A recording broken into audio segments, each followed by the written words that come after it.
Welcome back. Today we are going to be talking about how not to get your heart broken. Now, I am an expert at this because I have never had my heart broken, nor have I ever been in love. So I don't know if we should take advice from her. Tell us more. Oh, you're the one that has a longer story. But have you dated? Have you been in relationships? Do tell. So I've dated a lot. I've gone on a lot of dates. I wouldn't say that I've been in a lot of relationships. I think it's easier for me because I am so aware and conscious of how important it is to not give your heart away so easily. I think I value the idea of love and it's not just a feeling for me, it's more so like a decision also. Yeah. So deciding to not get your heart broken is like a decision for me. I'm not going to give my heart to someone unless I trust that person with my heart. That's a really good first point, because a lot of women that do get their heart broken, they didn't see it happening, they didn't see it coming, and yet they're the ones that, in a sense, we do have jurisdiction over our feelings. We can decide what we're going to give into as far as our feelings. And a lot of women literally, you know the term, fall in love. Yeah. Sometimes I think we need to decide not to fall. I dated a lot. I had a lot of relationships, but that's because Abby's nickname is the one date wonder. She'd go on one date.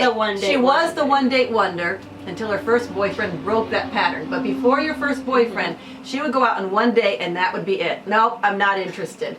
Anyhow, she's the one date wonder. I used to be the 2-week wonder. I would date a guy for 2 weeks. You know why? Because I'm the opposite of you. I would fall in love so fast and so easily. And I'd come home so infatuated with him and infatuated with the feelings that I was feeling. Although I didn't realize it at the time.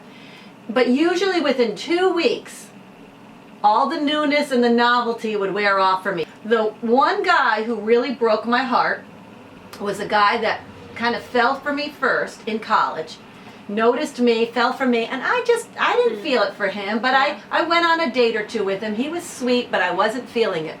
And then he became this big basketball star, and all the women were after him in college, and suddenly I just saw him in a different light. That sparked my seeing him differently, and then I was interested in him, but he was no longer interested in me. So part of that maybe is, one way that we get our heart broken is maybe sometimes we're drawn to people who just don't want us back. A tendency that people have when they're falling in love, and this happens a lot for them, it's usually because they're drawn towards someone they can't have. Yes. They're either in a relationship with someone, or they just can't quite get them to be interested in them, or it's the bad boy syndrome. Yes. Someone who's kind of bad for you, but you like the thrill of it. The thrill of the, it's not going to last long. It's like a motorcycle ride. I was just going to say that. You have to date a guy who rides a motorcycle, or you've never lived. And you haven't done that yet. I have. 2 guys. You never went on the motorcycle. No, I never went on the motorcycle. That's my point. But until you're behind a guy on the back of a motorcycle with your arms around their waist and your hair... You want me to do that? You want me to get on death ride? No, just maybe down a country lane. You gotta live a little. Then. No, but I think if you never let yourself, if you never open up your heart to the chance of getting broken, you never will open yourself up to love. Well, another important way of not to get your heart broken, don't trust somebody so quickly. What a lot of women will do is start to put their trust in him. Yeah. And we sometimes misunderstand the difference between trust and interest. It is good to show interest in a guy if you're interested. Communicate back.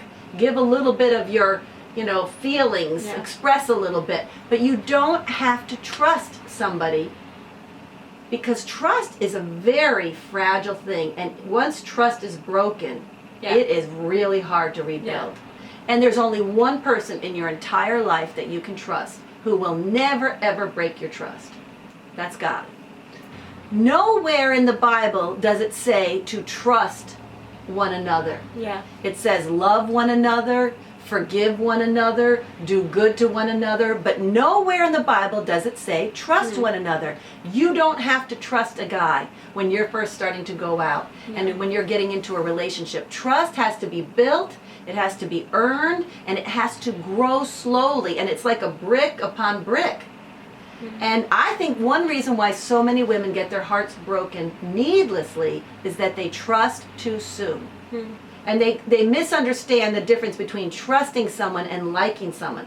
But unless a guy promises, I am not dating anyone, and then they go out and date someone, they're not breaking your trust. If they, you have to decide what the unspoken rules are. And when people are, and now there's no rules. There's no rules who will pay for the date.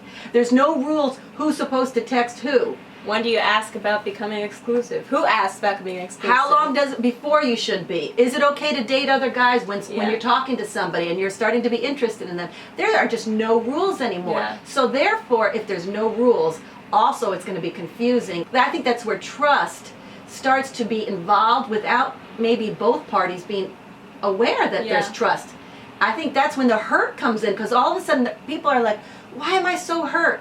And maybe you never said I love you, but if you expressed interest, you're thinking, well, he acted interested, I acted interested, and now everything fell apart, but I feel hurt. Usually you feel the most hurt when trust was broken.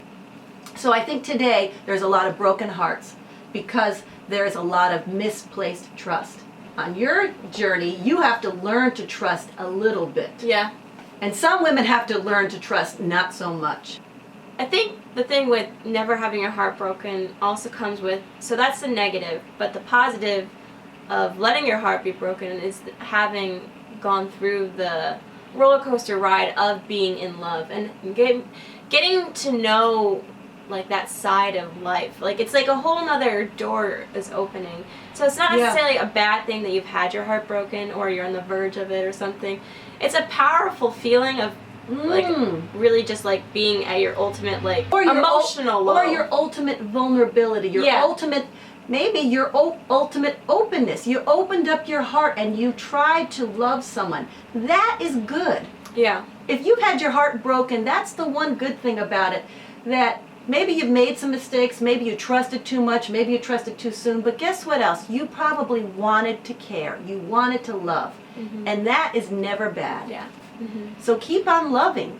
Keep on trying and go out and ride a motorcycle with a guy. Have the ultimate love story.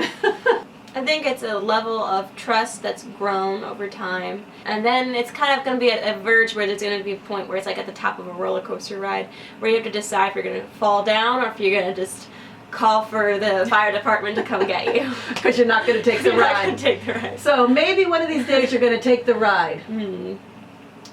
I'd like to see that. Well, thanks for watching. If you have any questions or if there's a topic that you would love us to discuss, if you want a mother-daughter perspective on any topic relating to life, dating, love, romance, marriage, we'd love to answer your questions. So take care. We'll talk to you soon. Bye.